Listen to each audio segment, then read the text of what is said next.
इयत्ता 5वी परिसर अभ्यास भाग 1 स्वाध्याय आपली पृथ्वी आपली सूर्यमाला। आता आपण सुरुवातीला पाठाच्या मध्ये जे प्रश्न विचारलेले आहेत ते पाहूया। प्रश्न 1 सांगा पाहू। यामधील प्रश्न पहिला, सूर्याच्या सर्वात जवळचा ग्रह कोणता? उत्तर आहे बुध हा सूर्याच्या सर्वात जवळचा ग्रह आहे। प्रश्न 2 पृथ्वी सूर्यापासून कितव्या स्थानावर आहे? उत्तर पृथ्वी सूर्यापासून 3ऱ्या स्थानावर आहे। प्रश्न 3 पृथ्वी व बुध यांच्या दरम्यानचा ग्रह कोणता? उत्तर आहे पृथ्वी आणि बुध यांच्या दरम्यान शुक्र हा ग्रह आहे। प्रश्न 4 मंगळ ग्रहाच्या कक्षेच्या बाहेर असणाऱ्या ग्रहांची नावे क्रमाने लिहा। उत्तर आहे मंगळ या ग्रहाच्या कक्षेच्या बाहेर गुरु, शनी, युरेनस आणि नेपच्यून हे ग्रह आहेत। प्रश्न 5 सूर्यापासून सर्वात दूरचा ग्रह कोणता? उत्तर आहे नेपच्यून हा सूर्यापासून सर्वात दूरचा ग्रह आहे। आता पाठाच्या मध्ये आणि काही प्रश्न विचारलेले आहेत ते पाहूया। पुढील गोष्टी कोणत्या दिशेने पडतात? प्रश्न 1 झाडावरून गळलेली पाने, फुले, फळे याचं उत्तर आहे ही सर्व जमिनीच्या दिशेने खाली पडतात। प्रश्न 2 डोंगरावरून सुटलेले सुटे खडक, उत्तर आहे हे देखील गुरुत्वाकर्षणामुळे खाली जमिनीच्या दिशेनेच येतात। प्रश्न 3 आकाशातून येणारा पाऊस, उत्तर आहे पावसाच्या थेंब आकाशातून खाली जमिनीवर पडतात आणि या सर्वांचं कारण आहे पृथ्वीच्या गुरुत्वाकर्षणामुळे पृथ्वीवरील सर्व वस्तू पृथ्वीवरच राहतात। पृथ्वी सर्व वस्तूंना आपल्या स्वतःकडे खेचते, म्हणून कोणतीही वस्तू वरून खाली पडताना ती जमिनीवरूनच येऊन खाली पडते। आता आपण पाठानंतर जो स्वाध्याय विचारलेला आहे त्याची प्रश्न उत्तरे पाहूया। प्रश्न 1 काय करावे बरे? यामधील प्रश्न आहे लघुग्रहांच्या पट्ट्यातील एक खगोलीय वस्तू निखळली आहे, ती आता सूर्याच्या दिशेने झेपावत आहे। आपली पृथ्वी नेमकी तिच्या मार्गात येणार आहे। या खगोलीय वस्तूची पृथ्वीशी टक्कर होण्याची शक्यता आहे। ही टक्कर टाळण्यासाठी तुम्ही कोणता उपाय सुचवाल? उत्तर आहे यावर उपाय म्हणून अग्निबाण तंत्रज्ञानाचा वापर करून त्या खगोलीय वस्तूची दिशा बदलण्यासाठी किंवा अवकाशातच तिचा नाश करण्यासाठी एखादे क्षेपणास्त्र पाठवता येईल। अशा प्रकारे पृथ्वीचे संरक्षण करता येईल। पुढचा प्रश्न आहे प्रश्न 2 जरा डोके चालवा। यामधील प्रश्न 1 सूर्य अचानक गडप झाला तर आपल्या सूर्यमालेचे काय होईल?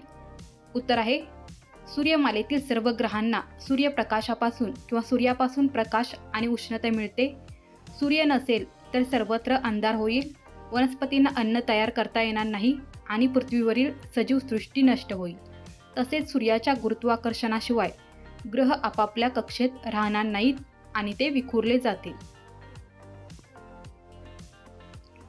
प्रश्न 2 असे समजा की मंगळ ग्रहावरील तुमच्या मित्राला तुम्हाला पत्ता कळवायचा आहे। तुम्ही नेमके कोठे राहता ते त्याला किंवा तिला नीट कळले पाहिजे।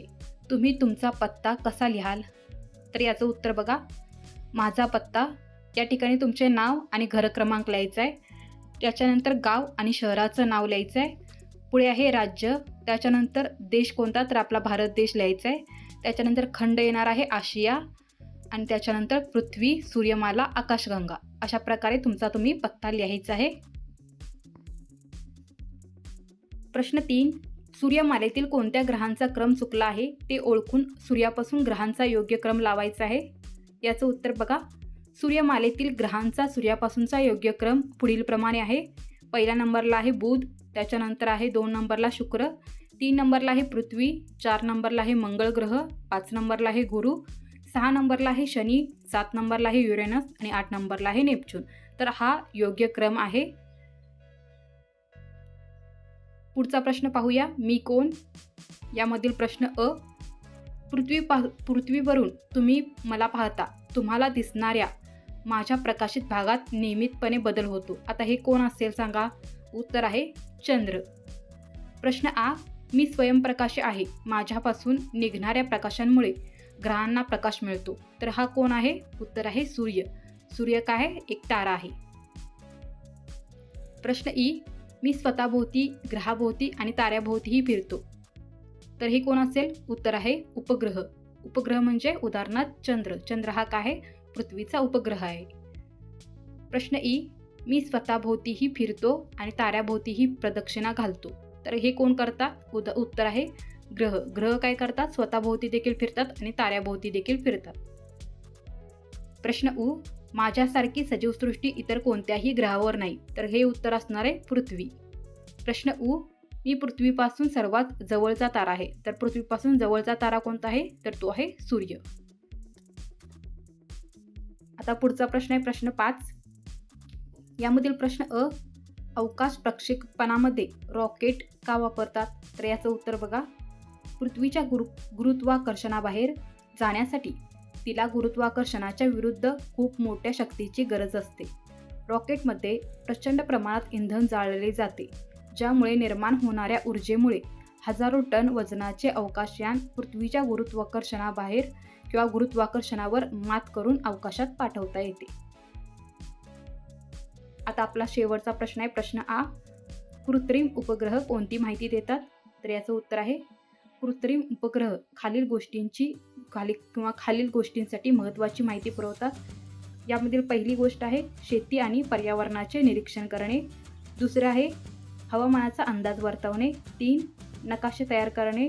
4 पृथ्वीवरील पाणी आणि खनिज संपत्तीचा शोध घेणे. आणि 5 संदेश वहनासाठी मदत करणे.